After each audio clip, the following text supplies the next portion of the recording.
తీసుకుందాం. పరిశుద్ధుడా మహోన్నతుడైన దేవా నీకు స్తోత్రములు. అయ్యా నువ్వు గొప్ప దేవుడు, అద్భుతాలు ఆశ్చర్యకార్యములు చేసేటువంటి వాడు. నాయన ఈ యొక్క ఆరాధన ఉదయకాల సమయంలో నీ సన్నిధిలో కూడి నేను స్తుతించే భాగ్యం మాకు ఇచ్చావు. పాటల యందు నువ్వు ఉన్నావు, సాక్ష్యముల యందు నువ్వు ఉన్నావు. నాయన లేఖనం ధ్యానించటంలో నువ్వు ఉన్నావు. ఆత్మతో సత్యముతో నువ్వు పరిశుద్ధుడు అని నాయన ప్రభు నిన్ను ఆరాధించిన ప్రతి బిడ్డని కూడా మీరు దీవించండి, ఆశీర్వదించండి. వాక్యంలోకి వెళ్ళుచుండగా నీ ఆత్మశక్తిని మాకు ఇచ్చి నీ వాక్యంలో ఉన్నటువంటి విషయాలు నాయన ప్రభు తెలుసుకునే కృప దయచేయమని, నీ కృప చూపించమని శ్రీ యేసునామని అడుగుచున్నాము తండ్రి, ఆమేన్. దేవునికి స్తోత్రం చెప్దాం అందరూ. హల్లెలూయా, హల్లెలూయా. బైబిల్ గ్రంథంలో ఈ క్రిస్మస్ సీజన్ అనగానే మనందరింటికాడ ఏం పెట్టుకుంటాం చెప్పండి? ఏం పెట్టుకుంటాం చెప్పండి? స్టార్ పెట్టుకుంటాం, అవునా? ఓకే, స్టార్ పెట్టమని ఉందా అన్న ప్రశ్నలు చాలా ఉంటాయి. కొంతమందికి స్టార్ పెట్టమని దేవుడు చెప్పలేదు కదా అని కొంతమందికి ఉంటాయి.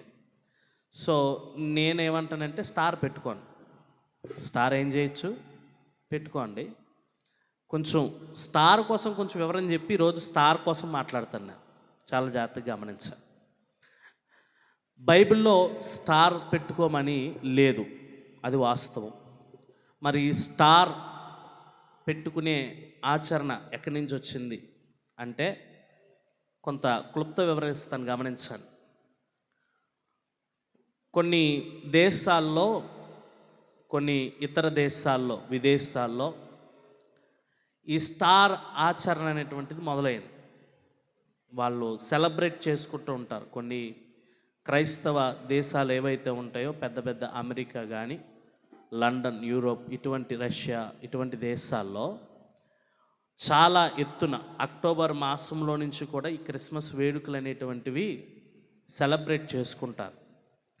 వాళ్ళు సంవత్సరం అంతా కష్టపడి కొంత సొమ్మును దాసి, కొన్ని దేశాల్లో అయితే కొంత సొమ్మును దాసి ఈ అక్టోబర్ మాసం నుంచి డిసెంబర్ మాసం వరకు కూడా ఆ సొమ్ముని దేవుని సువార్త నిమిత్తమే ఈ క్రిస్మస్ కార్యక్రమాల కోసం వాళ్ళు ఇల్లు అలంకరించుకోవడం కానీ, లేదంటే పేదలకు భోజనాలు పెట్టడం కానీ, పేదలకు వస్త్రాదానం చేయటం కానీ, క్రీస్తు ప్రేమను ఏదో రీతిగా ఎదటి వాళ్ళకి చూపించాలని ఈ ధనాన్నంతా కూడా వ్యయం చేస్తూ ఉంటారు. అయితే ఈ కోణంలోనే వాళ్ళ ఇల్లు అలంకరించుకోవటంలో శాంటా క్లాస్ అంటే క్రిస్మస్ తాత అంటాం మనందరం. క్రిస్మస్ తాత కోసం మనకు తెలుసు, ఆయన ఉండేటువంటి ప్రాంతంలో ఆయన క్రీస్తు ప్రేమను చెప్పడానికి గిఫ్ట్లు అనేటువంటివి పట్టుకెళ్ళేవాడు. ఏం పట్టుకెళ్ళేవాడు? గిఫ్ట్లు అనేటువంటివి పట్టుకెళ్ళాడు. అలా ఆయన ఫేమస్ అయ్యాడు. ఒక చోట మరొక దేశంలో ఏంటంటే వారి దగ్గర చెట్లు ఉండేవి, క్రిస్మస్ చెట్లు. అంటే మన క్రిస్మస్ చెట్టు ఇప్పుడు అంటున్నాం, అదో రకమైన చెట్టు. అది ఏంటంటే త్రికోణాకృతిలో ఉండేది ఆ చెట్టు. వాళ్ళు మంచు ప్రాంతాల్లో కదా, వాళ్ళు ఏం అలంకరణ చేసినా ఇంటికి మంచు అడిపోతూ ఉంటుంది, అవునా కదా? సో వాళ్ళు ఏం చేసేవారంటే ఈ చెట్లను అలంకరించేవారు. ఈ చెట్లను ఏం చేసేవారు?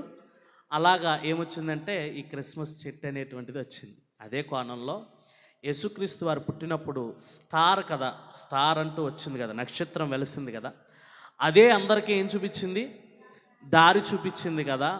సో మనము క్రీస్తుని కలిగి ఉన్నాము అన్న గుర్తుకి కొన్ని కంట్రీస్, కొన్ని దేశాలు ఏం చేసినాయి అంటే స్టార్ పెట్టుకోవడం మొదలెట్టింది. వాళ్ళ ఇంట్లో కాడ ఏం పెట్టడం మొదలెట్టింది? స్టార్ పెట్టడం మొదలైంది. సో ఈ రీతిగా ఈ రోజుకి మనకి కూడా ఏమైందంటే ఈ అలవాటు అనేటువంటిది వచ్చింది. దేవునికి స్తోత్రం కలుగుగా. సో అంత పక్కాగా స్టార్ పెట్టుకోవద్దని ఎక్కడ చెప్పలేదు కదా అని మనం అన్నాకి సరిపోం, పెట్టుకోవచ్చు కదా అని అన్నాకి కూడా మనము సరిపోం. ఇంకా క్లుప్తంగా చెప్తాను. ఇప్పుడు షర్టు ప్యాంట్ వేసుకుంటున్నాం, మనం షర్టు ప్యాంట్ వేసుకుంటున్నాం. పాత రోజుల్లో ఏం పెట్టుకునేవారండి? అందరికి ఉండేవి అంగీలే. ఒకప్పుడు పురాతన కాలంకి వెళ్ళేసరికి అంగీలు ఒక దుప్పట మీద కప్పుకొని వచ్చేవారు, అవునా కదా? అదే మరి ఇప్పుడు అదెందుకు వేసుకోవట్లేదు? కాలక్రమేణా అన్నీ మార్చుకుంటూ వస్తున్నాం. అయితే నా వ్యక్తిగతంగా నేను స్టార్ ఎందుకు పెట్టమంటానని చెప్తే, చిన్న మాట, బైబిల్లో లేదు కానీ స్టార్ పెట్టుకోవడం వల్ల ప్రపంచం అంతటికీ కూడా నువ్వేం తెలియజేస్తున్నావు అంటే యేసుక్రీస్తు నాకు తెలుసు అని తెలియజేస్తున్నాం. దేవునికి స్తోత్రం కలుగుగా. నేను యేసుక్రీస్తుని నమ్ముకున్నాను అని మాత్రం తెలియపరుస్తున్నాను. నీ ఇంటిని చూడగానే ఈ క్రిస్మస్ సీజన్లో వీళ్ళు దేవుణ్ణి నమ్ముకున్నారన్న గుర్తింపు ప్రపంచం అంతట్లో కూడా కలుగుతుంది. దేవునికి స్తోత్రం కలుగునుగా. సో అంతేకాకుండా స్టార్ పెట్టుకోగానే ఒక ఐడెంటిఫికేషన్ నీ చుట్టుపక్కల ఉన్న వాళ్ళందరికీ ఏంటంటే వీళ్ళు క్రిస్మస్ పండుగను జరుపుకోబోతూ ఉన్నారు, వీళ్ళ దేవుడు పుట్టాడు వీళ్ళ కోసం అన్నటువంటి జ్ఞాపకాన్ని నువ్వు చేసిన వాళ్ళు అవుతాం. అన్న జ్ఞాపకాన్ని మనం ఏం చేస్తాం?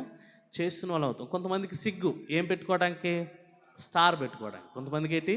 సిగ్గు. అయ్య బాబాయ్ మేము ఇప్పుడు స్టార్ పెట్టేస్తే మేము దేవుణ్ణి నమ్ముకున్నాం అని అందరూ తెలిసిపోతారేమో అని కొంతమంది అనుకుంటారు. ఏదేమైనా కానీ అటువంటిది ఏమీ ఉండదు. కానీ మీరు పెట్టుకోండి. పెట్టుకోవడం వల్ల ఏంటంటే దేవుని నామాన్ని, దేవుని యొక్క ప్రశంసలను నలుగురికి చెప్పిన వాళ్ళు అవుతాం. దేవునికి స్తోత్రం కలుగునుగా. హల్లెలూయా. ఇప్పుడు నేను వాక్యంలోనికి వెళ్తాను. బైబిల్ గ్రంథంలో స్టార్ని ఏ విధంగా ప్రస్తావించబడటం జరిగింది, స్టార్ని ఏ రీతిగా ప్రస్తావించారు? 12 విషయాలు, చాలా విషయాలు ఉన్నాయి.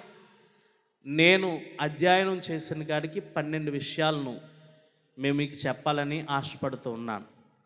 12 విషయాలు, చాలా వచనాలు ఉంటాయి. అన్నీ మీకు చెప్పను. వచనం కావాల్సిన నన్ను తర్వాత కలుసుకొని ప్రతి వచనాన్ని మీకు ఇస్తాను. కానీ ప్రతి మాటకి ఒక్కొక్క వచనాన్ని చూపించి నేను ముందుకి వెళ్తాను. 12 విధానాలు స్టార్ కోసం రాయబడ్డాయి. మొట్టమొదటిది ఆదికాండము 1వ అధ్యాయము. ఆదికాండము 1వ అధ్యాయము 16వ వచనాన్ని ఒకసారి మనం చదువుదాం. దేవుడు ఆ 2 గొప్ప జ్యోతులను అనగా పగటిని ఏలుటకు పెద్ద జ్యోతిని, రాత్రిని ఏలుటకు చిన్న జ్యోతిని, నక్షత్రములను చేసెను. దేవునికి స్తోత్రం కలుగునుగా. హల్లెలూయా. నక్షత్రములు దేవుని చేత సృజించబడినవి. మొట్టమొదటి విషయం, నక్షత్రములు ఎవరి చేత సృజించబడినవండి? దేవుని చేత సృజించబడినవి. ప్రియమైన దేవుని బిడ్డలారా, నక్షత్రం అనేటువంటిది దానంతటది పుట్టుకుని రాలేదు, దానంతటది నిర్మించబడలేదు, దానంతటది కలగను లేదు. నక్షత్రం అనేటువంటిది ఎవరు సృజించబడ్డారంటే దేవుడు ఆది కాలములోనే సృష్టిని సృజించినప్పుడు ఆ యొక్క ఆకాశంలో పెద్ద జ్యోతి అయినటువంటి సూర్యుణ్ణి, చిన్న జ్యోతి అయినటువంటి చంద్రుణ్ణి, చంద్రునికి తోడుగానే రాత్రిని ఏలటానికి కొంత వెలుతురు కలుగు చేయటానికి ఆకాశంలో దేవుడు ఏముంచాడంటండి? నక్షత్రములు సృష్టించాడు. దేవునికి స్తోత్రం కలుగునుగాక. మొట్టమొదటి విషయం అర్థమైందా? నక్షత్రము ఎవరి చేత సృజించబడింది? చెప్పాలి అందరూ కూడా. నక్షత్రం ఎవరి చేత సృజించబడిందండి? దేవుని చేత సృజించబడింది. రెండవది యోబు గ్రంథము 9వ అధ్యాయం. యోబు గ్రంథము 9వ అధ్యాయము 7వ వచనాన్ని ఒకసారి మనం చదువుదాం. యోబు గ్రంథము 9వ అధ్యాయం 7వ వచనం. ఉదయింపవద్దని ఆయన సూర్యునికిని ఆజ్ఞాపింపగా అతడు ఉదయింపడు, ఆయన నక్షత్రములను మరుగుపరచును. ఆయన ఒక్కడే ఆకాశ మండలములను విశాలపరచువాడు. దేవునికి స్తోత్రం కలుగును. రెండవది ఇంకొక వచనం కూడా చదువుదాం, ఇంకా మనకు కొంచెం క్లుప్తంగా అర్థం ఉంది. యోబు గ్రంథము 22వ అధ్యాయము 12వ వచనం. ఆయన 22వ అధ్యాయము 12వ వచనం. దేవుడు ఆకాశమందు మహోన్నతుడు కాదా? నక్షత్రములు ఔన్నత్యమును చూడుము, అవి ఎంత పైకినున్నవి, దేవునికి ఏమి తెలియను. దేవునికి స్తోత్రం కలుగునుగా. ఇర్మియా గ్రంథం 31, 35 కూడా చదవండి ఒకసారి. ఇర్మియా గ్రంథము 31వ అధ్యాయము 35వ వచనం.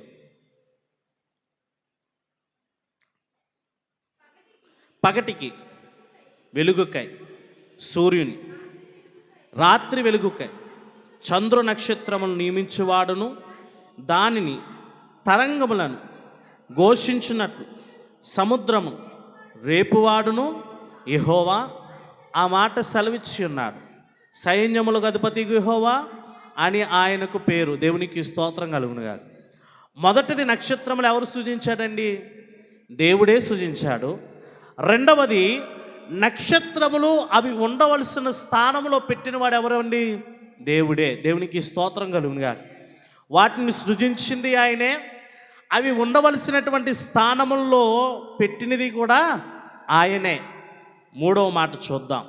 ఇందులో కొంచెం నేను లోతుకి వెళ్తాను. ప్రియమైన దేవుని బిడ్డలారా, ఆదికాండము 15వ అధ్యాయము 5వ వచనం చదువుదాం. మరియు ఆయన వెలుపలికి అతను తీసుకుని వచ్చి, నీవు ఆకాశం వైపు తేరి చూచి నక్షత్రములను లెక్కించుటకు నీకు చేతనైతే లెక్కించమని చెప్పి, నీ సంతానము అలాగవునని చెప్పాను. దేవునికి స్తోత్రం కలుగునుగాక. మొదటిది నక్షత్రమును ఆయనే సృజించాడు. రెండవది నక్షత్రములను ఆయనే ఎక్కడ పెట్టాలో అక్కడ వాటిని ఏం చేశాడు? స్థాపించాడు, నిర్మించాడు, పెట్టాడు.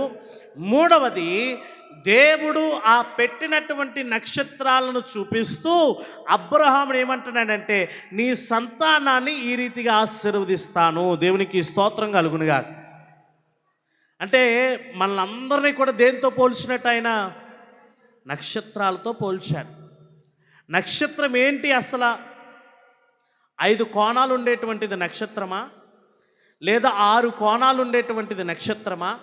అంటే నక్షత్రం అంటే ఏంటంటే ఆకాశంలో మన కంటిలో నలుసంత కనిపించేటువంటి ఒక మెరిసేటువంటి విధానము నక్షత్రము. దేవునికి స్తోత్రం కలుగునుగా.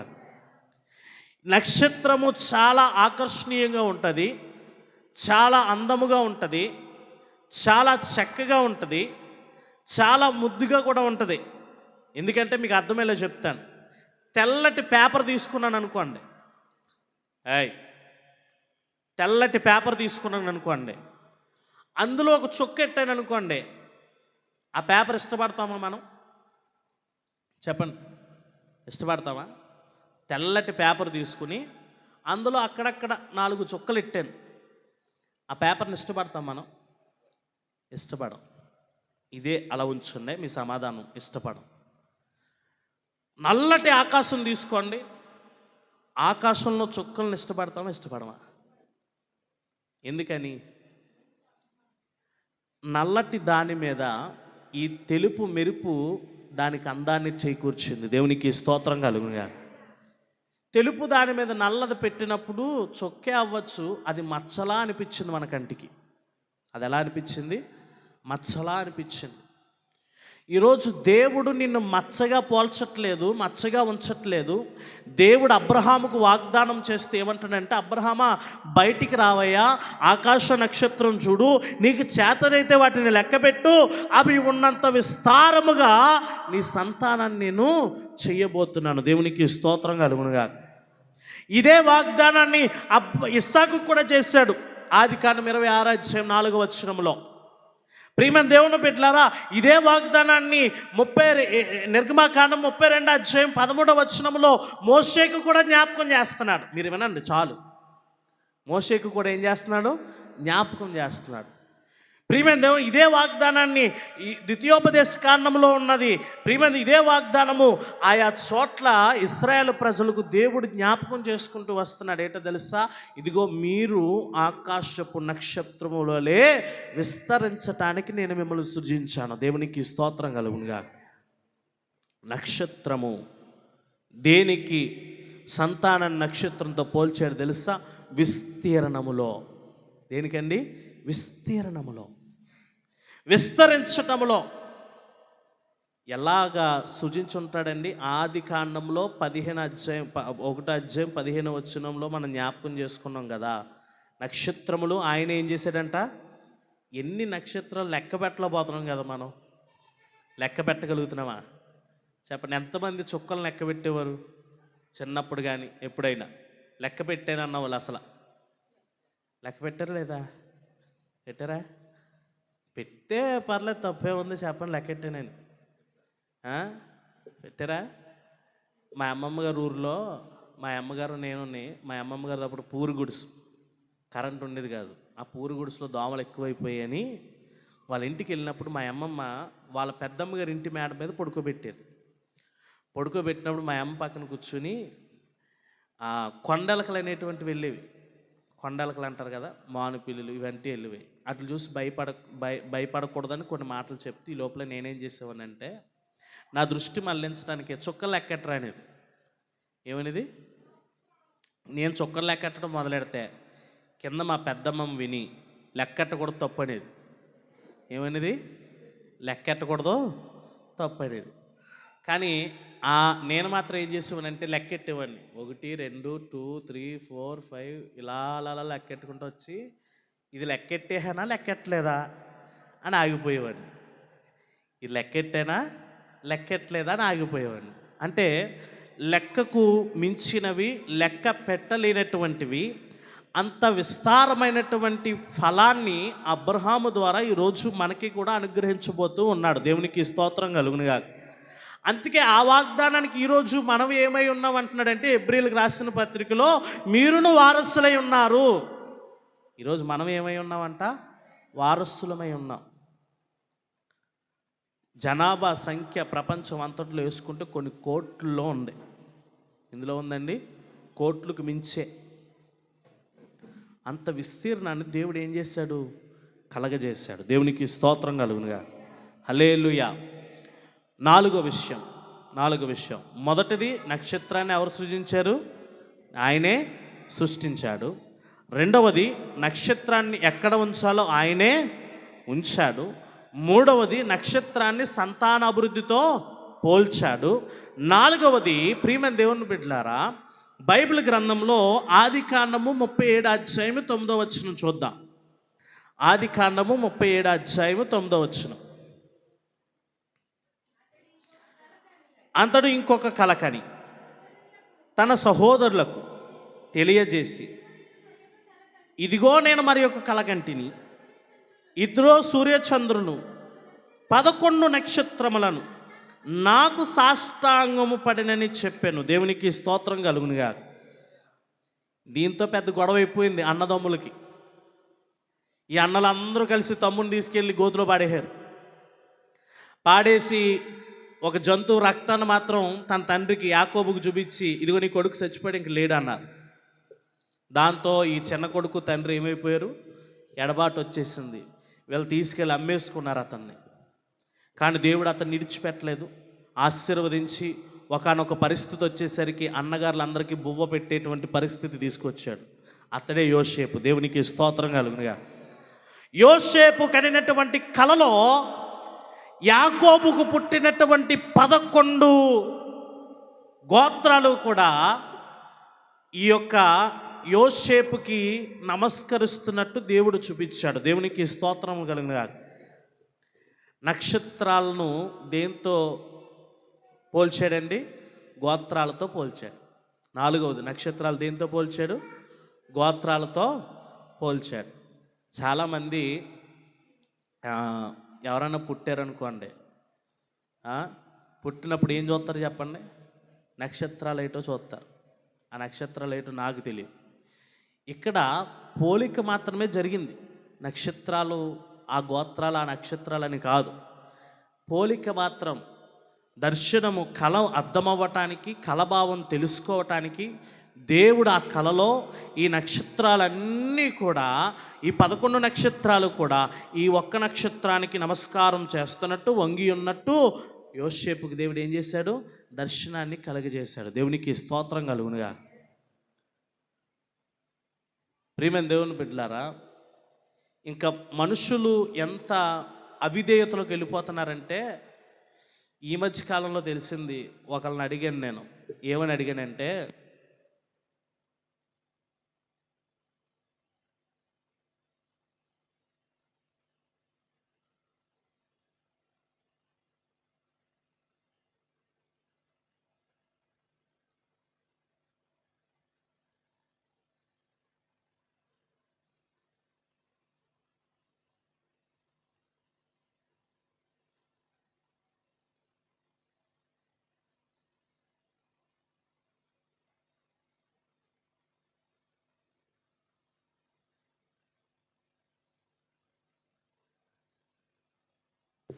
అప్పటికింకనూ గోత్రాలుగా కూడా విభజించబడలేదు, వాళ్ళ అన్నదమ్ములుగానే ఉంచబడ్డారు. అది 4వ విషయం. 5వ విషయాన్ని కూడా చూద్దాం ప్రియమైన దేవుని బిడ్డలారా. 5వ విషయము సంఖ్యాకాండము 24వ అధ్యాయం. సంఖ్యాకాండము 24వ అధ్యాయం 7వ వచనాన్ని 17వ వచనాన్ని మనం చదువుదాం. 17వ వచనం, ఆయనను చూచుచున్నాను గాని ప్రస్తుతమున నున్నట్టు కాదు, ఆయనను చూచుచున్నాను గాని సమీపమునున్నట్లు కాదు. నక్షత్రము యాకోబులో ఉదయించెను, రాజదండము ఇశ్రాయేలులో నుండి లేచెను, అది మోయాబు ప్రాంతముల నుండి కొట్టును, కలహవీరులందరినీ నాశనము చేయును. ఏదేమును సేయీరును ఇశ్రాయేలుకు శత్రువులు వారి స్వాధీనపరచబడుదురు. ఇశ్రాయేలు పరాక్రమమందును యాకోబు సంతానమును ఏలిక పుట్టును, అతడు పట్టణములో శాసనమును నశింపచేయును. దేవునికి స్తోత్రం చెప్దాం. హల్లెలూయా. దేవుడు బిలాముకు దర్శనము చూపిస్తూ, బిలాము ప్రవచించిన విషయాలు మాట్లాడుతూ దర్శనము చూపిస్తూ ఇక్కడ చెప్తున్నటువంటి యొక్క విషయం ఏంటో తెలుసా? నక్షత్రము యాకోబులో నుంచి ఉదయించెను. 4వది ఏంటో తెలుసా? మెస్సయ్య వస్తున్నాడు ఈ లోకానికి. అతన్ని మెస్సయ్యను దేంతో పోల్చడం జరిగింది తెలుసా? నక్షత్రముతో పోల్చడం జరిగింది. దేవునికి స్తోత్రం కలుగునుగా. మెస్సయ్యను దేంతో పోల్చడం జరిగిందండి? నక్షత్రముతో. ఎప్పుడు చాలామంది ఏదో కబుర్లు చెప్తూ ఉంటారు, అవన్నీ నేను ఎత్తుకోను. కానీ ఎప్పుడో తెలుసా? ఆది కాలములోనే, మోషే కాలములోనే, మోషేకు సంబంధించిన పుస్తకములోనే ఈ నక్షత్రములు గొడవ రాయబడింది. యాకోబులో నుంచి ఏం పుడుతుందంట? నక్షత్రము పుడుతుంది. దేవునికి స్తోత్రం కలుగునుగా. యేసుక్రీస్తు మెస్సయ్య యొక్క పుట్టికను చాలా వాటితో పోల్చారు. అందులో నక్షత్రమోటి. యెషయా గ్రంథంలో యెషయా అంటున్నాడు, చిగురు పుట్టెను అని కూడా పోల్చాడు. ఏం పోల్చాడండి? యెషయా మొద్దు నుండి చిగురు పుట్టెను అని పోల్చాడు. ప్రియమైన దేవుడు, ఇక్కడ కూడా మనం చూస్తే ప్రియమైన దేవుని బిడ్డలారా, రాయబడిన విషయాలు ఏంటో తెలుసా? రాజదండము ఇశ్రాయేలులో నుండి లేచెను, అది మోయాబీయుల ప్రాంతములను కొట్టును, కలహవీరులందరూ నాశనము చేయును. ఇంకా కిందకు వస్తే యాకోబు సంతానము ఏలిక పుట్టను, అతడు పట్టణములో శాసనము నశింపచేయును. ఇవన్నీ ఎవరి కోసం అంట? యేసుక్రీస్తు వారి కోసం ప్రవచించబడినటువంటి విషయాలు. అక్కడ 2 కొంచెం వివరించి నేను ముందుకు వెళ్ళిపోతాను. ప్రియమైన దేవుని బిడ్డలారా, ఇశ్రాయేల్లో నుంచి ఏం లెగుస్తుందంట? రాజదండము లెగుస్తుంది. దేవునికి స్తోత్రం కలుగునుగా. హెబ్రీలు, ఇశ్రాయేలు, యోధా వంశస్థులు వీళ్ళందరూ కూడా ఒకే గోత్రానికి సంబంధించిన వాళ్ళు. యేసు ప్రభువారు ఈ ఇశ్రాయేలు యొక్క వంశంలో నుంచి యోధా గోత్రం ఉద్భవించింది. యోధా గోత్రంలో నుంచి యేసుక్రీస్తు వారు పుట్టాడు. దేవునికి స్తోత్రం కలుగునుగాక. ఈ యూదులందరికీ నమ్మకం ఏంటో తెలుసా? మెస్సయ్య వస్తాడు. యూదులందరికీ నమ్మకం ఏంటండి? మెస్సయ్య వస్తాడు. ఇప్పటికీ కూడా ఇశ్రాయేలు దేశంలో చాలామంది యూదులు ఇంకా మెస్సయ్య వస్తాడని ఎదురు చూస్తూనే ఉన్నారు. వచ్చాడు, ఆయన మన కోసం ప్రాణం అర్పించాడు, వెళ్ళిపోయాడు, తిరిగి రాబోతున్నాడు అన్న విషయాన్ని వాళ్ళు అంగీకరించరు. ఇప్పటికీ కూడా వాళ్ళు కూడా క్రైస్తవులుగానే పిలువబడుతూ ఉన్నారు. ఈరోజు ప్రియమైన దేవుని బిడ్డలారా, ఎందుకు చెప్తున్నానంటే నక్షత్రముతో పోల్చబడ్డాడు మెస్సయ్య. దేవునికి స్తోత్రం కలుగునుగా. మొదటిది నక్షత్రాన్ని ఏం చేశాడని దేవుడే చెప్పాలి, దేవుడే. రెండవది ఎక్కడ పెట్టాలో అక్కడ వాటిని పెట్టాడు. మూడవది చెప్పాలా? మూడవది చెప్పండి. మూడవది సంతానముతో పోల్చాడు. నాలుగవది ఇశ్రాయేలు గోత్రములతో పోల్చాడు. ఐదవది మెస్సయ్యతో పోల్చాడు. ఆరవది ప్రియమైన దేవుని బిడ్డలారా, ఇది చాలా కీలకమైంది, చాలా అవసరమైంది కూడా. చదువుదాం. ద్వితీయోపదేశ కాండము 4వ అధ్యాయం ప్రతి ఒక్కరు కూడా మీరు తీయండి మీ బైబిళ్లను. ద్వితీయోపదేశ కాండము 4వ అధ్యాయము 19వ వచనాన్ని చదువుదాం. చాలా జాగ్రత్తగా వినండి. సూర్య చంద్ర నక్షత్రములైన ఆకాశ సైన్యమును చూచి మరల కొలపబడి నీ దేవుడని యెహోవా సర్వాకాశము క్రిందనున్న సమస్త ప్రజల కొరకు పంచిపెట్టిన వాడికి నమస్కరించి వాటిని పూజింపకుండునట్లును మీరు బహు జాగ్రత్త పడుడి. దేవునికి స్తోత్రం కలుగునుగాక. హల్లెలూయా. చాలా జాగ్రత్తగా గమనించండి. ఆకాశ నక్షత్రము దేవుని చేత సృజించబడింది. ఆకాశ నక్షత్రమును దేవుని ఎక్కడ ఉంచాలో అక్కడ ఉంచాడు. ఆకాశ నక్షత్రములను మన సంతానముతో పోల్చాడు. ఆకాశ నక్షత్రములను ఇశ్రాయేల్లో ఉద్భవించేటువంటి 12 గోత్రములతో పోల్చాడు. ఆకాశ నక్షత్రము మెస్సయ్యతో పోల్చాడు. ఆ 6వదిగా అటువంటి ఆకాశ నక్షత్రమునకు నువ్వేం చేయకూడదంట? ఆరాధన చెయ్యకూడదు. దేవునికి స్తోత్రం కలుగునుగాక. ఇంకో మాట చెప్పాలంటే పూజించకూడదు. ఇంకో మాట చెప్పాలంటే ఏం చేయకూడదండి? మొక్కకూడదు. ఈరోజు చాలామంది ఏం చేస్తున్నారంటే సృష్టిని నిర్మించిన దేవుని విడిచిపెట్టేసి సృష్టిని పూజిస్తున్నారు. వాళ్ళకి సూర్యుడు ఒక దేవుడైపోతున్నాడు, చంద్రుడు ఒక దేవుడైపోతున్నాడు, నక్షత్రం ఒక దేవుడైపోతున్నాడు. నేను ఒకసారి ఎక్కడో కానీ చూశానండి. చాలా దౌర్భాగ్యం ఏంటంటే ఒక్కొక్క దగ్గరికి వచ్చేస్తుంటే చిన్న కుర్రాడు ఏం చేశాడంటే దాన్ని తన్నాడు పక్కకి. ఆ ముసలిది వచ్చి అంటుంది, తప్పు తనకు కుక్కనే. కుక్కనే ఏం చేయకూడదంట?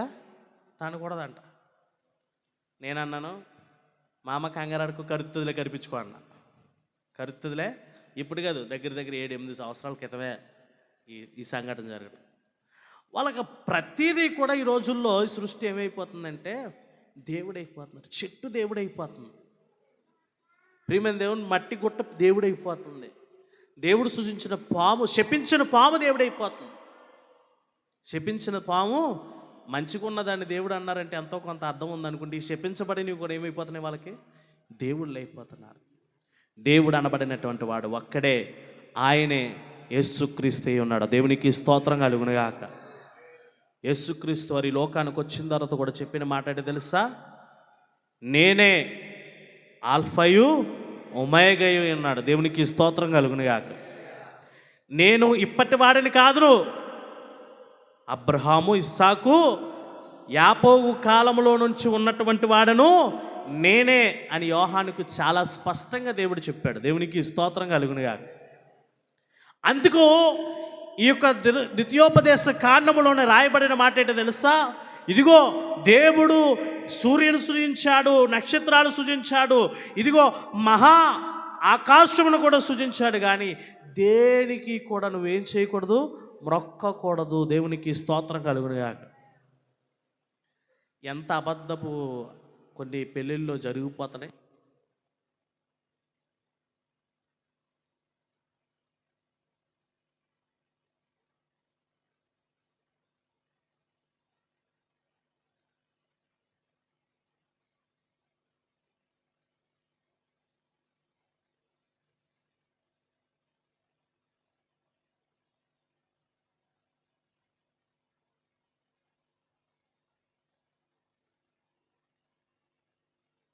వాస్తవానికి ఏమవట్లేదు? లేవు. ఈరోజు జనాలు వెర్రితనముగా తయారయ్యారు. జనాలు ఎలా తయారయ్యారండి? నువ్వు ఇంటిగడ స్టార్ పెట్టుకో, తప్పులేదు. నువ్వు క్రీస్తుని కలిగి ఉన్నావని గుర్తింపుకు పెట్టావు. కానీ ఆ స్టార్ని ఏం చేయకూడదు? ఆరాధన చేయకూడదు. ఆ స్టార్ని పూజించకూడదు. ఆ స్టార్కి మొక్కకూడదు. ఈరోజు ప్రియమైన దేవుని బిడ్డలారా, చాలామంది దేవుడు నిర్మించినటువంటి సృష్టిని బట్టి దేవునికి కృతజ్ఞతలు చెప్పక ఏం చేస్తున్నారు చెప్పండి? ఆ సృష్టిని పూజిస్తూ ఉన్నారు. దేవునికి స్తోత్రం కలుగునుగా. అందుకే ఒక అతను చక్కటి పాట రాశాడు కదా. ఏమని రాశాడు? సృష్టికర్త సృష్టికర్తను మరచి జనులు సృష్టినే పూజించుట తగునా. రేయి పగలు నీ పద సేవే జీవదాయక చేయుట మేలు.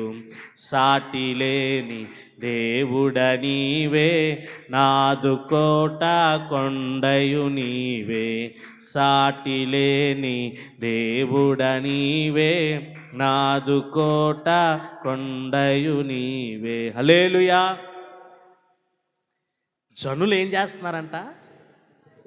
సృష్టికర్తను మర్చిపోయి సృష్టిని పూజించేస్తున్నారు.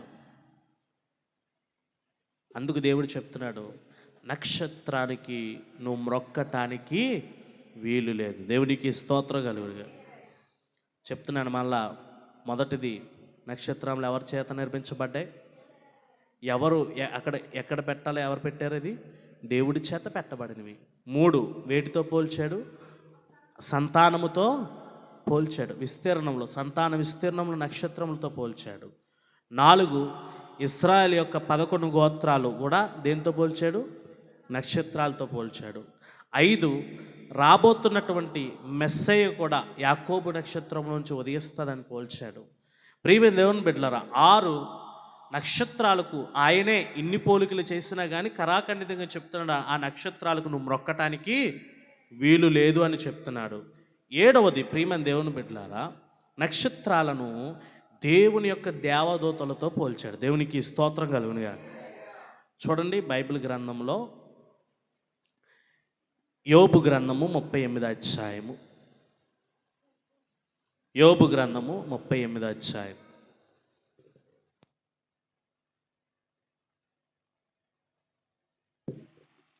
ముప్పై 38వ అధ్యాయము 7వ వచనాన్ని ఒకసారి చదువుదాం. ఉదయ నక్షత్రం ఏకముగా కూడినప్పుడు పాడినప్పుడు దేవదూతలందరూ ఆనందించి జయధ్వనులు చేసినప్పుడు దాని మూలరాతిని వేసిన వాడెవడు? దేవునికి స్తోత్రం కలుగునుగా. ఉదయ నక్షత్రములు ఏకముగా కూడి ఏం చేసినాయట?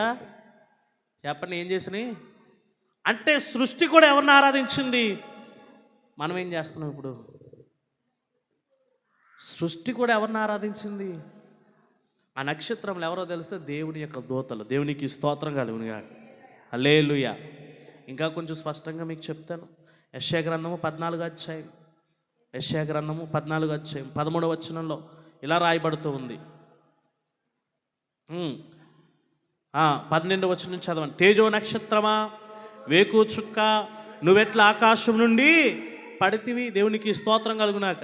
ఎవరో దేవుని ప్రధానంగా ఎంచబడినటువంటి దూత. దాన్ని దేంతో పోల్చాడు? తేజో నక్షత్రంతో పోల్చాడు. దాని అంత వెలుగు లేదు, దాని అంత మెరుపు లేదు, దాని అంత సౌందర్యం లేదు. అంతటి సౌందర్యం కలిగిన నక్షత్రము కూడా, మెరుపు కలిగిన నక్షత్రము కూడా దేవుని కన్నా పైన ఉండాలన్న ఆశ కలిగిన వెంటనే దేవుడు ఏం చేశాడు? భూలోకానికి పడదోశాడు. ఈరోజు దేవునికి మించినది ఏదీ లేదు అని చెప్పటానికే దేవుడు ఆకాశ నక్షత్రములను దేనితో పోల్చాడంటే ఈ యొక్క దేవుడి దూతలతో పోల్చాడు. దేవునికి స్తోత్రం కలుగునుగా. అంతేకాకుండా ఇందులోనే ఇంకొక కొంచెం మాట నేను కలుపుతాను. బైబిల్ గ్రంథం చెప్తుంది. ప్రకటన గ్రంథం తీయండి ఒకసారి. ప్రకటన గ్రంథము 2వ అధ్యాయము 1వ వచనములో కేవలం నక్షత్రములను దేవదూతలతోటే కాదు, దేవదూతలతో పాటు అక్కడ మరొక పాట కూడా రాయబడుతూ ఉంది. 7 నక్షత్రములను 7 చేత పట్టుకుని 7 దీపస్తంభముల మధ్య సంచరించుచున్నవాడు చెప్పినటువంటి సంగతులు ఏమనగా, దేవునికి స్తోత్రం కలుగునుగా. ఆ 7 నక్షత్రములు ఎవరు? దేవుని యొక్క దూతలు. 12వ అధ్యాయంకి రండి. ఇప్పుడు 12వ అధ్యాయము 4వ వచనం చదవండి. దానితో ఒక ఆకాశ నక్షత్రముల్లో 3వ భాగం విడిచి వాటిని భూమి మీద పడవేసిన కనునయున్న ఆ స్త్రీ కనగానే ఆమె శిశువును మింగివేయవలనని ఆ ఘటసర్పము స్త్రీ ఎదుట నిలిచి ఉన్నది. దేవునికి స్తోత్రం కలుగునుగా. అదొకటి.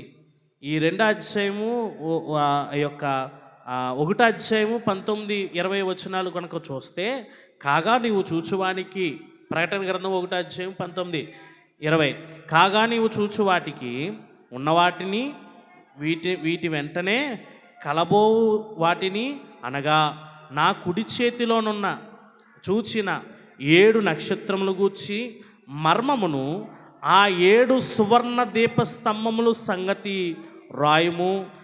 ఆ 7 నక్షత్రములు 7 సంఘములను దూతలు. దేవునికి స్తోత్రం కలుగును.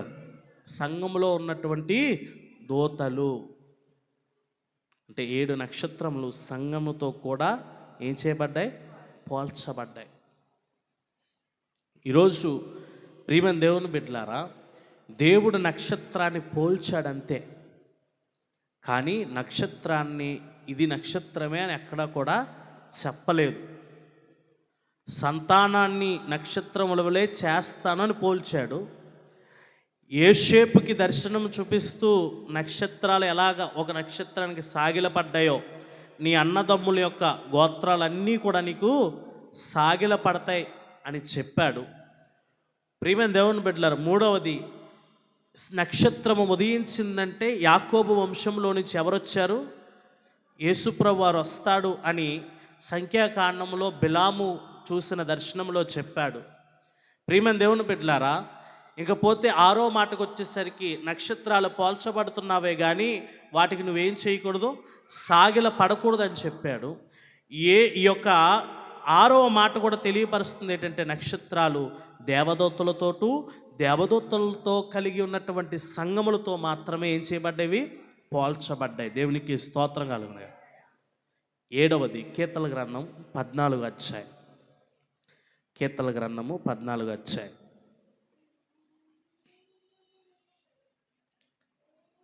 14వ అధ్యాయము 4వ వచనం. క్షమించండి, 147 అధ్యాయము 4వ వచనం. 147 అధ్యాయం 4వ వచనం. నక్షత్రముల యొక్క సంఖ్యను ఆయన నియమించి ఉన్నాడు, వాటన్నిటికీ పేర్లు పెట్టుచున్నాడు. దేవునికి స్తోత్రములు కలుగునుగాక. హల్లెలూయా. నక్షత్రముల యొక్క సంఖ్య ఆయనకి తెలుసు, వాటి యొక్క పేర్లు కూడా ఎవరికి తెలుసు? ఆయనకి తెలుసు. దేవునికి స్తోత్రం కలుగునుగాక. ప్రతి నక్షత్రానికి దేవుడు ఏం చేశాడు? ఒక పేరు పెట్టాడు. ఆ ఉద్దేశంతో దోతను అన్నాడు, తేజో నక్షత్రం లాంటిది అడుగు నువ్వు అంటే, ఆకాశంలో ఒక నక్షత్రం ఉంది, దాని పేరేంటి? తేజో నక్షత్రం. అటువంటి దానివే నువ్వు. ఆ పేరే ఈరోజు ప్రియమైన దేవుని బిడ్డలారా, కొన్ని కోటీశ్వర్లు ఏం చేస్తున్నారు తెలుసా? నాసా దగ్గర నక్షత్రాలు కొని బహుమతికి ఇస్తున్నారంట. ఎందుకు వచ్చిన నక్షత్రం అండి? ఆవిడ ఏం చేసుకుంటుంది? పోనీ ఆయన ఏం చేసుకుంటాడు నక్షత్రాన్ని? చెప్పండి. గుప్పుడు కూడెడితే కడుపు నిండుతుందా? ఆకాశంలో నక్షత్రాన్ని చూపిస్తే కడుపు నిండుతుందా? చెప్పండి. గుప్పుడు కూడే కదా. చందమామలో స్థలాలు కొనుక్కుంటున్నారంట. భూలోకంలో స్థలం ఉండేళ్ళని బోలెంది మంది ఉన్నారు. ఇళ్ల స్థలం లేక ఎంతోమంది బాధపడుతున్నారు ఇప్పటికీ కూడా. అటువంటి ధనవంతులందరూ ఒక దానం చేసి ఒక స్థలం ఇచ్చినా యోగ్యమే. అలా చందమామలో కొన్నంత ఖరీదు కూడా అందులో ఒక 0.1 కూడా ఉండదు ఈ భూలోకంలో కొనాలంటే. కానీ ఏం చేస్తున్నారో, చందమామలో భూములు కొంటున్నారు, నక్షత్రాలు కొని వాళ్ళ పేరు మీద ఏం చేస్తున్నారంట? రిజిస్ట్రేషన్ చేసుకుంటున్నారు. మూర్ఖులు కాకపోతే, అవివేకులు కాకపోతే. చాలా జాగ్రత్తగా గమనించండి. దేవుడు ఎప్పుడో ప్రతి నక్షత్రాన్ని సృజించాడు, నియమించాడు, వాటికి పేర్లు కూడా పెట్టేశాడు. దేవునికి స్తోత్రం కలుగునుగాక. ప్రియమైన దేవుని బిడ్డలారా, ఈరోజు నేను చెప్తూ ఉన్నాను, నక్షత్రము పట్ల చాలామందికి ఇటువంటి మూర్ఖపు ఆలోచనే. తర్వాత 8వది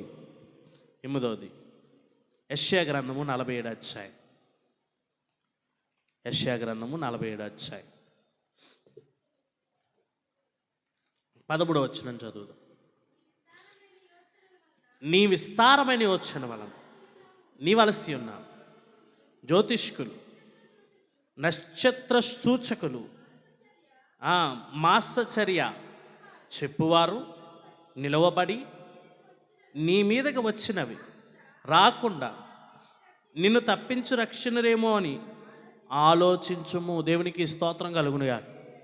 నక్షత్రాలు చూసి జ్యోతిష్కుని చెప్పేవాళ్ళు ఉంటారు, అవునా? మీరు ఎప్పుడైనా జాతకం చెప్పించుకోనికి వెళ్ళండి. నక్షత్రం లేకుండా జాతకం చెప్తాడా? మీ గోత్రం లేకుండా జాతకం చెప్తాడా? చెప్తాడా? చెప్పడా? అవి లేకుండా ఉంటాయా ఏమన్నా? అవేమీ కూడా ఉండవు. ఇప్పుడు దేవుడు అది చెప్తున్నాడు. ఏమంటున్నాడు తెలుసా? నీ విస్తీర్ణమైనటువంటి యోచనలను వలన నీవు అలసి ఉన్నావు. చాలా ఎక్కువ ఆలోచించి అలసిపోతున్నావు. దేటి వలన? జ్యోతిష్కులు, నక్షత్ర చూచుకులు, మాసచర్య చెప్పువారు నిలబడి నీ మీదకి వచ్చువనని రాకుండా నిన్ను తప్పించి రక్షించునేమో ఆలోచించుము. వాళ్ళ ఆటలు అంటే దేవుడు చెప్తున్న మాట ఏంటంటే, జ్యోతిష్కాలు కానీ ఈ నక్షత్ర సూచక చెప్పేవారు వల్ల కానీ ఎటువంటి శక్తి కూడా ఉండదు. ఆలోచించు, వాటి వల్ల నువ్వేమైనా రక్షించబడతావా అని. ఈరోజు చాలా మూర్ఖపు ఆలోచనలు ఎక్కువైపోతున్నాయి, అవునా కదండి? ఏమైపోతున్నాయి? చాలా మూర్ఖపు ఆలోచనలు ఎక్కువైపోతున్నాయి. నేను అనుకోకుండా మొన్నటి దినాన మా స్నేహితుడి ఇంటికి వెళ్ళినప్పుడు నాకు చాలా ఇష్టం వాడి ఇల్లు. అంత బాగా కట్టుకున్నాడు వాడి ఇల్లుని. ఇప్పుడు ఏం చేస్తున్నాడంటే ఓ పక్కన గుమ్మాలు మారుస్తూ ఉన్నాడు. ఏంట్రా గుమ్మాలు మారుస్తావు అంటే, పెళ్ళి అయింది, దగ్గర 4 సంవత్సరాలు అయింది, కానీ ఏం లేదంట, సంతానం లేదంటే ఎవరో వచ్చి అన్నారంటే ఈ గుమ్మం ఇక్కడ తీసి అక్కడ పెట్టన్నాడంట. కిటికీని గుమ్మం చేస్తున్నాడు, గుమ్మాన్ని కిటికీ చేస్తున్నాడు. వాళ్ళ అమ్మగారు మహావిగ్రహారాధికులు, వాళ్ళ నాన్నగారు దేవుని నమ్ముకున్నారు. ప్రియమైన దేవుని బిడ్డలారా, ఆయన కొంచెం వంగిపోయాడు కాబట్టి ఆయన దేవుని సన్నిధికి వెళ్తున్నాడు, వస్తున్నాడు, ఆయన పైన ఆయన భక్తి చూసుకుంటున్నాడు. చెప్పాడు, ఇంక దేవుడు మార్చుకోవాలని వదిలేశాడు. ఎప్పుడైనా నేను వెళ్తే నువ్వు 4 మాటలు చెప్పంటాడు నన్ను. అలాగే చూస్తున్నాను, చాలా వ్యవధి ధనాన్ని దానికి వృధా చేస్తున్నారు. ఇంటిలో గుమ్మాలు కిటికీలు మారిపోయినంత మాత్రాన గర్భఫలాలు కలుగుతాయి అంటే, కోట్ల మంది ఉన్నారు గర్భఫలం లేనటువంటి వాళ్ళు. పిల్లలు లేనటువంటి వాళ్ళు లక్షల్లో ఉన్నారు. వాళ్ళందరికీ ఒక నిరీక్షణ, నమ్మకంతో అలాగే ఉండిపోయారు, కానీ కొంతమంది వాళ్ళ ఇల్లు కూడా పాడు చేసుకోవట్లేదు. అది దేవుడు ఇవ్వాల్సినటువంటి బహుమానము. దేవునికి స్తోత్రం కలుగునుగా. ఇక్కడే మనకు రాజచంద్రపురం సమీపంలో దేవుని దాసులు అరుణ్ కుమార్ గారని ఇటుక బట్టి వ్యాపారం చేస్తారు. ఆయన కూడా ఆయన సాక్ష్యంలో చాలాసార్లు ప్రస్తావించారు.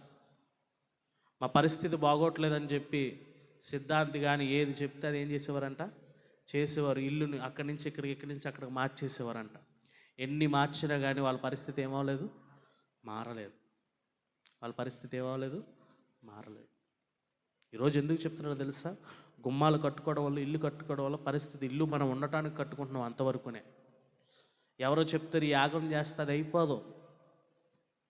దేవునికి ప్రార్థన చేయాలా, మనం యాగం చేయాలా? చెప్పండి. యాగం గొప్పదా, ప్రార్థన గొప్పదా? ప్రార్థనే గొప్పది.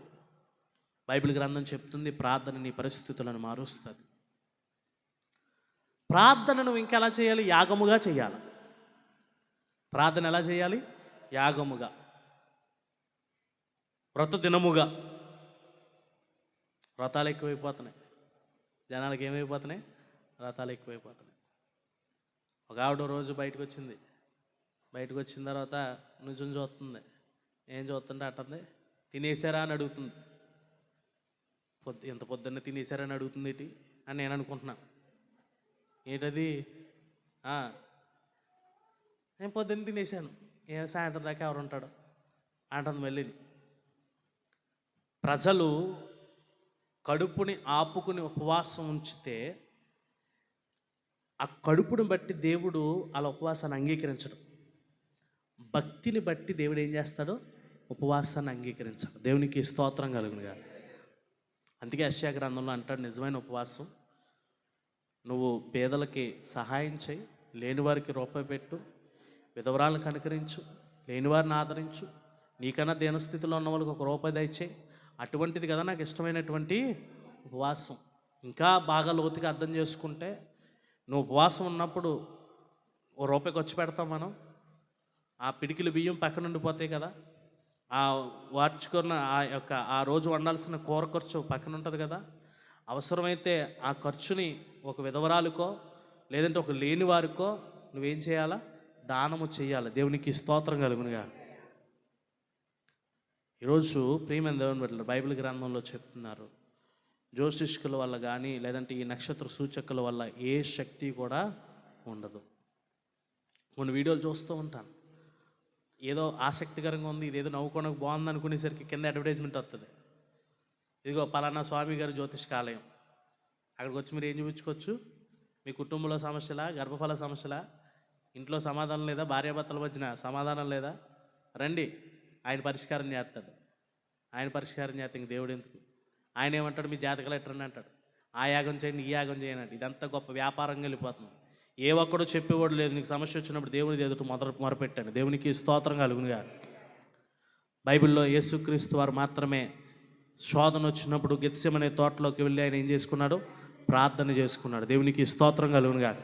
ఆయనకరమైనటువంటి ప్రార్థనాపరుడు, మాదిరికరమైన ప్రార్థనాపరుడు ఈ లోకంలో ఎవడు కూడా లేడు. శోధన వచ్చినప్పుడు డబ్బులు ఖర్చు పెట్టడం సరైన విధానం కాదు. శోధన వచ్చినప్పుడు ఇంకనూ దేవునికి మనం అంగీకరించుకుని శోధన జయించటమే సరైనటువంటి విధానము. దేవునికి స్తోత్రం కలుగునుగా. 9వది, నక్షత్రము దేనితో పోల్చబడింది? దానియేలు గ్రంథము 12:3 చదవండి. దానియేలు గ్రంథము 12:3. బుద్ధిమంతులైతే ఆకాశ మండలములో జ్యోతులను పోలిన వారై ప్రకాశించెదరు. దేవునికి స్తోత్రం కలుగునుగా. ఎవరిని పోల్చాడండి ఆకాశ నక్షత్రములతో? బుద్ధిమంతులను. చెప్పండి, ఎవరిని పోల్చాడు? బుద్ధిమంతులైతే ఆకాశ మండలములో నక్షత్రముల వలె ప్రకాశిస్తారు. ఈరోజు నువ్వు బుద్ధి కలిగి ఉంటే నిన్ను దేనితో పోలుస్తాడు దేవుడు? నక్షత్రముతో పోలుస్తాడు. దేవునికి స్తోత్రం కలుగునుగా. ఇంకా త్వరగా వెళ్ళిపోతున్నాను. 10వదిగా, ప్రియమైన దేవుని బిడ్డలారా, ప్రసంగి రాసిన 12:2 మీరు తీయద్దు, తర్వాత వెళ్ళి చదువుకోండి. యేస్కేలు గ్రంథము 32:7, దానియేలు గ్రంథం 8:10, యోవేలు గ్రంథము 2:10 నేను చెప్తున్నా తెలుసా? యేసుక్రీస్తు యొక్క 2వ రాకడ వచ్చినప్పుడంట నక్షత్రముల యొక్క ప్రకాశవంతాన్ని కోల్పోతాయంట. అవేం కోల్పోతాయంట? వాటి యొక్క ప్రకాశవంతాన్ని. అంటే గమనించుకోవాల్సిన విషయం ఏంటో తెలుసా? అప్పటికి ఎప్పటికీ నక్షత్రాలు ఎవరి స్వాధీనంలో ఉంటున్నాయి? దేవుని యొక్క స్వాధీనంలోనే ఉంటున్నాయి. దేవునికి స్తోత్రం కలుగునుగా. 11వ విషయాన్ని నేను చెప్తాను ప్రియమైన దేవుని బిడ్డలారా. 11వ విషయము బైబిల్ గ్రంథంలో చెప్పబడుతుంది. ఆమోస్ రాసిన పుస్తకం, చిన్న ప్రవక్త అయినటువంటి ఆమోస్ రాసిన పుస్తకం 5:26 చదవండి. మీరు మీ దేవత అయిన గుడారము మీరు పెట్టుకొనిన విగ్రహముల పీఠమును మీరు ఓసుకుని వచ్చితిరి కదా, కాబట్టి నేను దమస్కు పట్టణము అవతలికి మిమ్మును చెరగొని పోవుదును అని యెహోవా సెలవిచ్చుచున్నాడు. ఆయన పేరు సైన్యములకు అధిపతి యెహోవా. దేవునికి స్తోత్రం కలుగునుగా. ఆమోసు గ్రంథంలోను, అలాగే న్యాయాధిపతులు 1:13 ప్రకటన గ్రంథం 3:1 చెప్పబడుతున్న విషయం ఏంటో తెలుసా? బైబిల్ గ్రంథంలో కొన్ని నక్షత్రాలు కొన్ని విగ్రహాలతో పోల్చబడ్డాయి. బైబిల్ గ్రంథంలో కొన్ని నక్షత్రాలు ఎలా పోల్చబడ్డాయండి? విగ్రహాలతో పోల్చబడ్డాయి. అందుకే మరొకసారి జ్ఞాపకం చేస్తున్నాను. 6వ మాట 5వ మాట నేను చెప్పాను కదా, నక్షత్రానికి నువ్వేం చేయకూడదు? మొక్కకూడదు. చివరి మాట 12వ మాట ఏంటో తెలుసా? ప్రియమైన దేవుని బిడ్డలారా, పేతురు రాసినటువంటి రెండవ పత్రిక 1వ అధ్యాయం,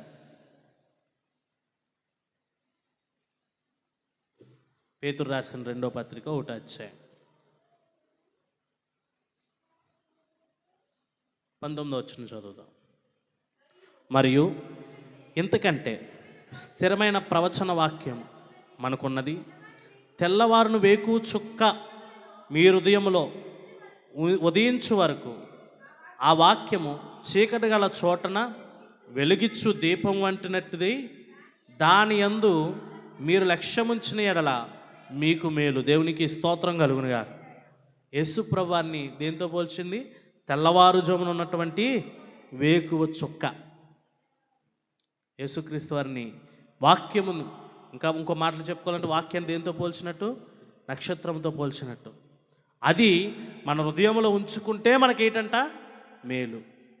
మన హృదయంలో ఉంచుకుంటే మనకేంటండి మేలు. అలాగే ప్రకటన గ్రంథం 2:28 కూడా యేసుక్రీస్తుని ప్రియమైన దేవుని బిడ్డలారా మెరిసేటువంటి చుక్కగాను ప్రకాశించేటువంటి వేకువ చుక్క దేవునికి స్తోత్రం కలుగునుగా.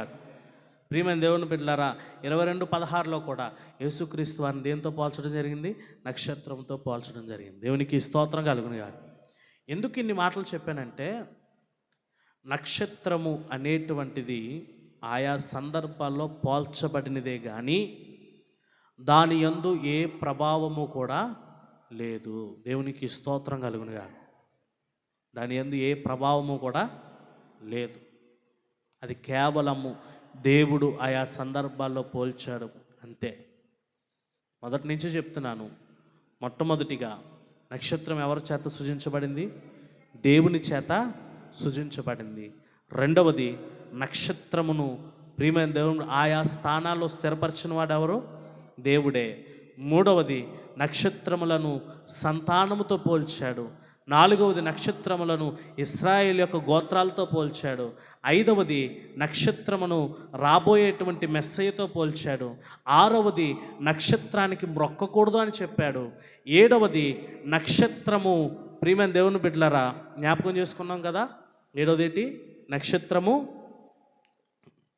నా దగ్గర ఉంది. ఏడవది, నక్షత్రానికి దేవుడు ఏం పెట్టాడంట?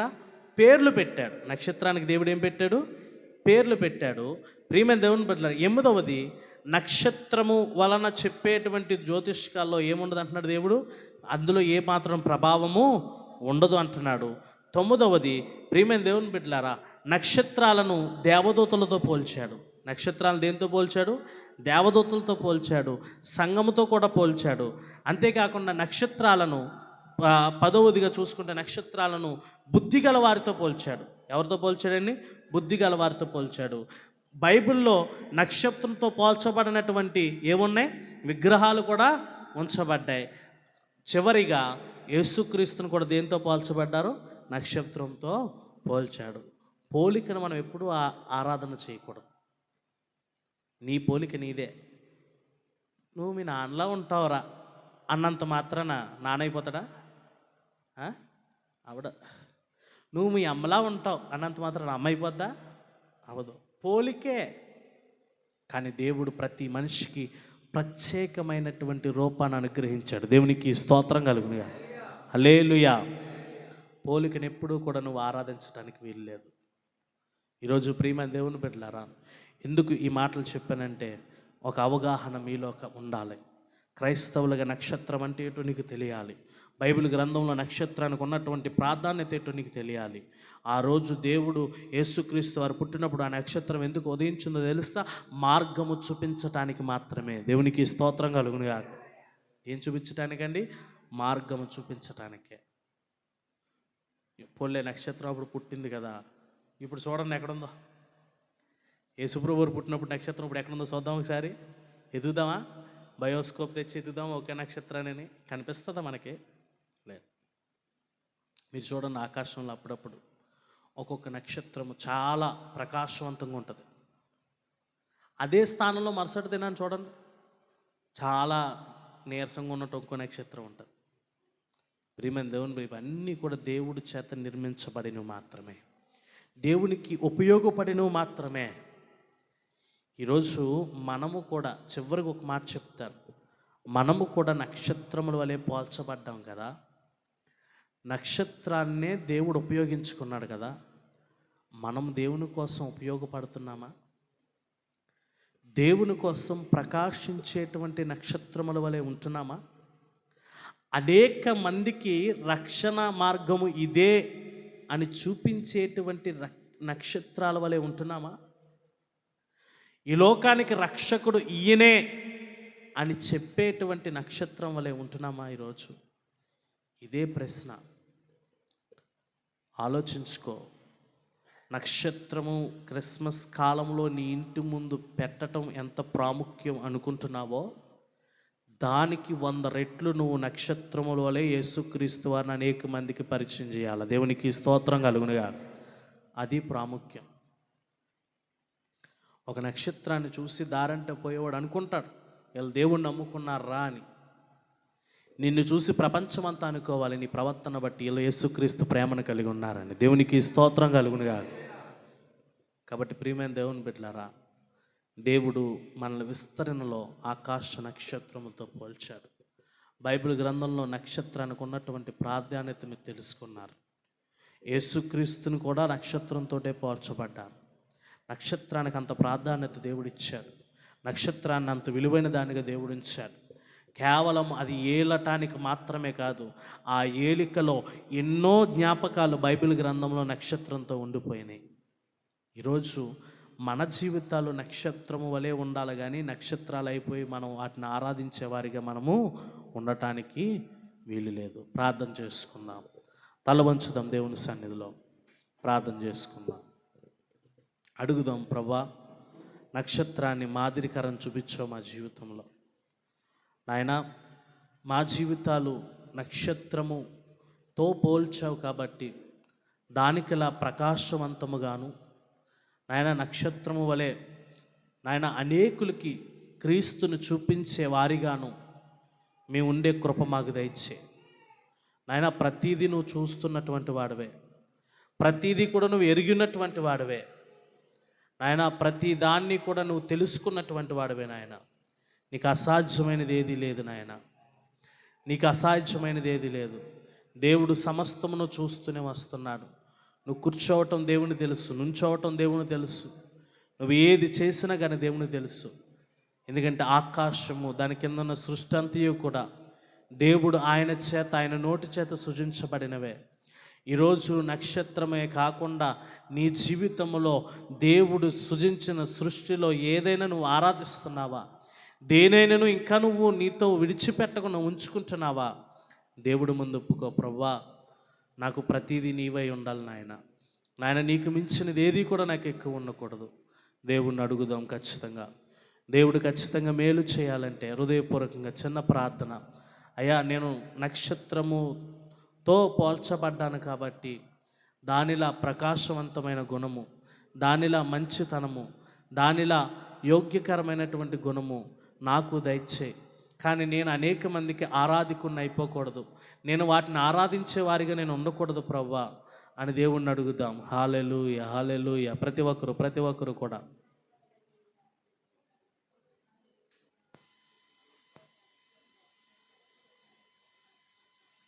హల్లెలూయా, హల్లెలూయా, హల్లెలూయా. ప్రతి ఒక్కరు కూడా దేవుని సన్నిధిలో, ప్రభువా ఎన్నోసార్లు నా జీవితంలో అనేకమైన వాటిని ఆరాధిస్తూ జీవించాను, అనేకమైన వాటిని పూజిస్తూ జీవించాను. నీ లేఖనంలో చాలా స్పష్టంగా చెబుతావు, నక్షత్రములతో మనకి ఏమాత్రము కూడా ఆరాధన ఉండకూడదని, వాటికి సాగిల పడకూడదని సెలవిచ్చావు ప్రభా. సహాయం చేయి నాయన.